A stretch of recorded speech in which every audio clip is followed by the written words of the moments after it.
முதல் முறை அந்த 7 ஆண்டு போராட்டம்ன்றதும் முழுக்க முழுக்க மன்னராட்சியாக இருக்கக்கூடாது, அரசியல் கட்சிகள் உள்ள வரணும் அப்படின்னு சொல்லி ஒரு போராட்டம் பண்ணாங்க. 75களில் பார்த்தீங்கன்னா என்ன போராட்டம் நடக்குதுன்னா,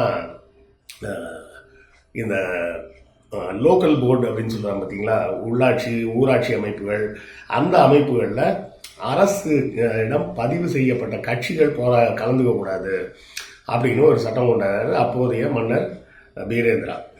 அந்த இந்திரா அப்படின்ற பேர் அவங்க எப்பவும் வச்சுப்பாங்க, பீரேந்திரா, ஞானேந்திரா அப்படின்லாம். அப்போ அந்த பீரேந்திரா அப்படி ஒரு சட்டம் கொண்டு வரும்போது அதற்கு எதிராக பல போராட்டங்கள் வெடிக்குது. அதன் பிறகு ஒரு வழியாக அது முடிச்சு வைக்கப்படுகிறது. 90களில் மறுபடியும் மன்னர் ஞானேந்திரா வந்துட்டு என்ன பண்ணுறாரு, இந்த மாதிரி பல தனக்கு எதிராக இருக்கக்கூடிய அரசியல் கட்சிகள் எல்லாம் பேன் பண்ணுறாரு. அதன் பிறகு அதற்கும் பெரிய போராட்டங்கள் நடக்குது.